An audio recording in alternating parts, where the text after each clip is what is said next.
Shalom. This is Truth is Everlasting Lion's Den. I am Yahweh Sap. I camp out with Lion's Den, Hawan Ben Yashua in Jacksonville, Florida. But first, I have to give a prayer to the Father, to the Son, to the elders, to the archons, and to the women and children. Kal Halayim La, Yahweh Bahashem Yahweh Shai. Bahashem Ha Rokah Kodash Mahamat. In the name of Yahweh Shai, in spirit and holy and truth. Double honors to the 144,000 chosen elect. Double honors to the elders of GMS. Double honors to my elder Ha1. Salutation to the archons who are on the four corners of the earth. And to the women and children, Shalom. Okay, well, this popped up on the phone, censoring the awakening to shadow down, I believe, Slakia. Ban you, Slakia. To shout down, right? To turn off, right? They wanna the people in power are getting closer to coming to an agreement. They're getting tired of so much truth going around the world about who they really are, right? I'm gonna play only a little bit. The lesson will be short tonight. And the title of this lesson, Famine of the Word. Let me hit this. Here we go. Which is notorious for thinking that any Jewish person who calls up the ADL and complains that they didn't get a job because they believe because they were Jewish, or they weren't given a lunch break they believe because they were Jewish, they call that anti-Semitism without even investigating it. All right, let's talk about censorship. Right now, they're wanting to censor anti-Semitism. Last time, it was anti-vax. Next time, who knows what it's going to be. But the State Department held an anti-Semitism symposium for the social media companies, Google, X, Meta, TikTok. They all showed up to discuss what actions could be taken to defeat anti-Semitism online. You know where this might head. It's going to head towards a lot of censorship, a lot of targeting, a lot of removing of accounts, just like what we saw during COVID. This time it's just a different topic. And maybe this is a topic you agree. Maybe you feel like, yeah, this online hate, this anti-Semitism, it's bad. It's got to stop. We got to censor it. Maybe you feel that way about this particular topic, but once you okay it and green light it for one topic, they do it for another.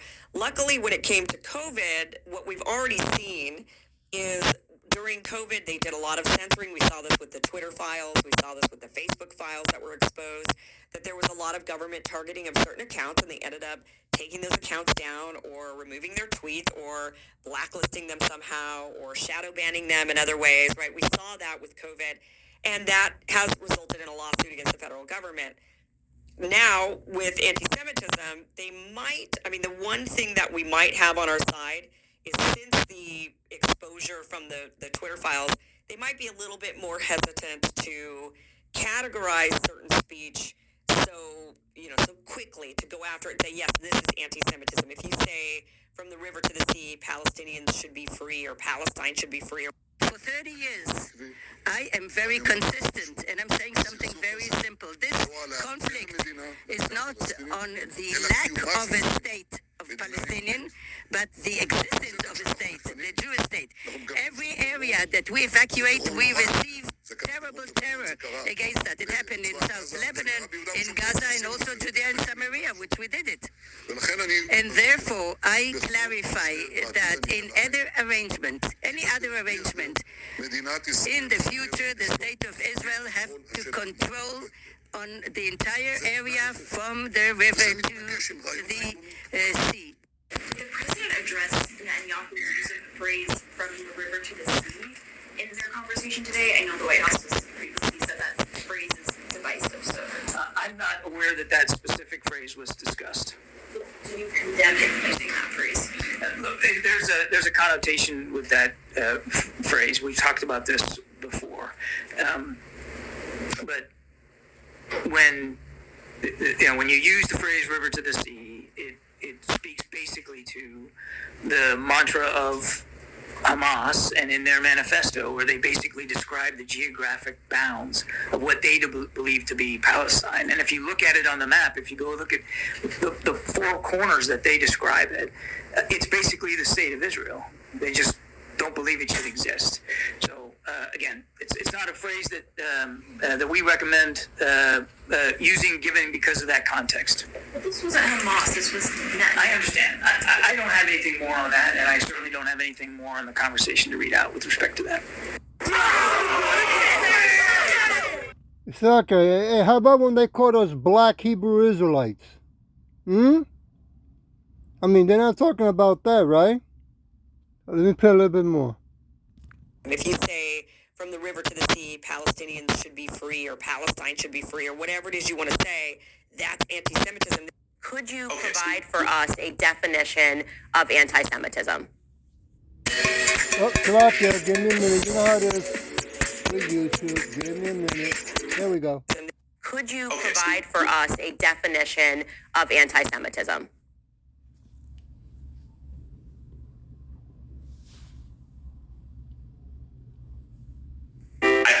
Absolutely. I really appreciate that, because I think that is the break. If we're not speaking the same language, where can we go, right? So there's a man, a blessed memory man named Lord Jonathan Sachs. He was the chief rabbi of England. He had a great mind. He really defined anti-Semitism. That anti-Semitism is Jews have no right to exist collectively as Jews with the same rights as other human beings. It's kind of weird statements. So let's just track back to understand the history of anti-Semitism. 2,000 years ago, Jews don't accept Jesus as Messiah. For people who do not have faith, as the early Christians, as some of them have faith, some of them accept Jesus, but they don't really in their heart. And you and I both know people like Rob McCoy who accepts it fully in their heart, and other people who are doing it without faith. And there are those who have less faith. The fact that a Jew exists, let alone thrives, is a threat to their faith, because how can the Jew not accept Jesus as God and still thrive? Unless he's associated with the devil. So you start having these myths that are created of the Jew being identified with the opposite of God. This really codifies in 1144 in Norwich, England, what's called the Blood Libel.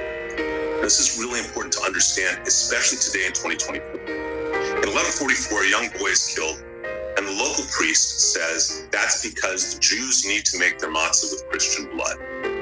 It's called the blood libel. It's blame the problems of other people on the Jew. It's just, that's so ridiculous, not only just on its face, but we're forbidden from even having meat that has any blood in it. This is a Torah law. You can't have, that's why, we can't have steak tartar. Okay? So this gets perpetuated in combination with a 4th century, what's called the Vulgate. I'm sorry, did you say in 1140 this happened? 1144 in Norwich, England. Okay. This is after, in the 4th century, you have something called the Vulgate. The Vulgate is the official translation of the Bible. In Hebrew, there's no vowels. And the person who translates, St. Jerome, who translates the Vulgate, knows what he's doing is translating law. He puts down that when Moses comes down from Mount Sinai, he has horns. Okay, Karen, when actually the word was Karan, meaning that light shone from his head. So now, by 1144, you have the anti-Semitic myth of Jews have horns and they drink blood. And I know people who've been asked when they went into the army and other places, can I see your horns? So this still exists today in 2024 throughout America. And I don't mean just in little rural areas. It exists today, these myths. That Vulgate Bible is the official Catholic Bible all the way through the 1970s. So, let me stop it right there. I think you're catching the hint, But how about when the Edomites taught us, right? The so-called Negros, Latino, Native, speckled birds, right? That we are Puerto Ricans, Africans, Black, Hispanic, Specs, Or now all of a sudden their feelings are more important, more valuable. One thing I want to make clear, we don't believe in that Jesus, because that is Caesar Borgia, son of a pope, okay? So he's playing with words right there also. And the thing is that what's going on, since the word of Yahweh Shin Yahushua is going around the world, and we are communicating around the world to our people, the so-called Negros, Latino Americans, and speckled birds. They don't like that because now the whole world knows who they really are, right? I want to go to Amos chapter 8, verse 11. Behold, the day comes, said Yahweh, that I will send a famine in the land, not a famine of bread, nor of thirst for water, but of hearing the word of Yahweh. And this is what's going to go on, right? It's going to happen. Because when that happens, the Yahweh and Yahweh Shah are master chess players. They're the one who created it. AI has nothing on them when it comes for chess, the real chess game. So they control the board, they control the moves. And when this comes, rest assured at the end, it's even nearer. I want to go to Ezekiel chapter 7, verse 23. Make a chain, for the land is full of bloody crimes. The city is full of violence. Isn't today more than ever before worse in America now? I mean, now that they have opened the flood of migrants, right? Of Chinese, Ukrainians, and other, even of our own people who are coming in that are involved in gangs, doing, wicked and violent activities, right? Verse 24, wherefore I will bring the worst of the heathens, right? The non-believers and those that are our people, so-called Negros, Latinos, speckled birds that don't believe in the name of Yahweh Shem Yahweh Shai, right? And they shall possess their house, and I will also make the prompt of the strong to cease, and their holy place shall be defiled. Yeah. Ain't they gonna be taking people's homes? Hey, then I just saw YouTube, I think it was today or yesterday, last night. They're gonna be raising property taxes on people that own housing, that have housing. Right? I think it's around 54 million people. Right? So all I can say to our people, the so-called Negros, Latino, Americans, and speckled birds, to look into that book, I think it's called Black Taxes, the title of the book, right? It has information, document, or history about how they were raising the taxes more to the so-called Negros and Latinos, but not to the Edomites, not to the Caucasians, right? Because that's another way of stealing. What a coincidence, they're going to do it again, right? Verse 25, destruction comes, and they shall seek peace, and there shall be none. That's right. We ain't going to have no peace in this wicked world. Okay? This wicked world has to go when Yahushua comes back. Verse 25. Did I read? Oh, wait. I read 25, right? Yeah. Verse 26. Mischief shall come upon mischief. Rumors shall be upon rumor. Right? Mischief, ruin, disaster. Rumor, report, news. Right? Let's see what else I got here. Give me a minute. I got news. A currently circulation story or report of uncertain or doubtful truth. For an example, the right doctrine, a belief or a set of beliefs held, give me a minute, and taught by a church, the living church, that's us, a political, what is here that I got? I can't even get that. Slakia. Give me a minute. doctrinally or other groups, right? So political, we're not into political stuff. We're more into what the word of Yahweh Shin Yahweh Shai, right? And how about if it has to do with fame? Huh? Yeah, how about fame? The state of being known or talked about by many people, especially an account of noble achievements. Hmm? Like what Yahweh Shai has done in the name of Yahweh, right? So of course I don't want people to know the truth, our people, the so-called Negros, Latino, and speckled birds. The heathen want to keep playing and acting that they're the true power, they are the true God, and they're controlling everything when they are not. Okay? Their end is coming closer more and more than before. Now the chain I wanted to say, it has to do with connecting people together with the truth. Okay? Also a support group, right? And connecting ourselves with the name of Yahweh Shin Yahweh Shah, who give us the strength and the courage to be bold and speak out in His name who these wicked Edomites really are. I want to go to back to that's what Amos.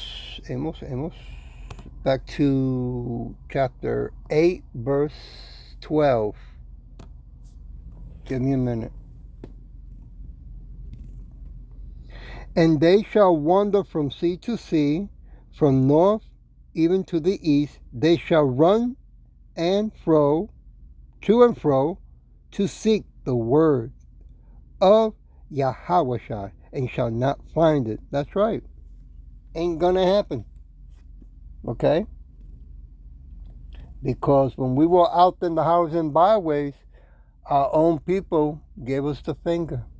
Not all of them. Some of them stood and received it well, men and women, so-called Negros Latinos, American speckled birds, right? But most of them, okay, say they don't have time, that they don't believe in that, and some of them just want to keep holding on to that Jesus, right? That long blonde hair, blue eyes that likes wearing high heels. His real name is Caesar Borgia, son of a pope. Okay? Then we go to Hosea chapter 5, verse 6. Give me a minute. They shall go from their flocks with their herds to seek Yahweh, but they shall not find him. He has withdrawn himself from them. Yeah, we won't be in the highways and byways no more. You're going to hear that song, Bye Bye Baby. Okay? When we were out there pleading to our people to repent, right? Start drinking the Kool-Aid. Wake up. Drafting is coming. Don't cross the yellow line. Instead of taking two steps forward, take 2 steps backwards. Everybody else take 2 foot forward. Raise your hand and say, am I giving up my God-given right? Right? And if they detain you because you're asking a grown-up, truthful, sincere question, well, that's a decision you're going to have to pray and prepare yourself if you're going to do something like that. Or they let you go, whichever it is that Yahweh Shin Yahweh Shai decides. I want to go to, let's change this and go to Revelation chapter 2, verse 9. I know thy works and tribulation and poverty, but thou art rich, and I know the blaspheme of them which say they are Jews, and are not, but are the synagogue of Satan. Okay? We have a lot of fake wannabes, okay, standing in our land and want to keep insisting that because they're murdering people left and right, which, that's what they're going to do around the world, or we hit in America as well, that, stop reading the scripture. Stop saying those things. But this is from scripture, right? Don't they use our book? Oh, they pretend they use our Bible. Gotcha. Want to go now to Revelation chapter 3, verse 9. Behold, I will make them of the synagogue of Satan, which say they are Jews, and are not, but do lie. Behold, I will make them to come and worship before thy feet. That's when Yahushua comes back, by the way, okay? And to know that I have loved thee, the true Hebrew Israelite Jews, so-called Negros Latinos, Native Americans, and speckled birds. And I'll leave it, no. Let me go a little bit further. Verse 10. Because thou hast kept the word of my patience, I also will keep thee from the hour of temptation. Woo! Which shall come upon all the world to try them that dwell upon the earth. Wow. That's how close we are. That famine of the word that they're going to bring when they turn off the internet, and you can't go in the internet no more if you don't have that C-hit, the charagma, right, that they want to implement on everyone. Yeah. Let's leave it with verse 11. Behold, I come quickly. Hold that fast which thou hast, that no man take thy crown. That's the bottom line. Okay? Hold on to it no matter what. If they want to take our life away, because we're holding on in the name of Yahweh Shin Yahushai, so be it then. Okay? But their days are getting closer, and their kingdom will go bye-bye when Yahushua comes back with the host of angels. I hope that this was edifying, and with that I'll say Shalom.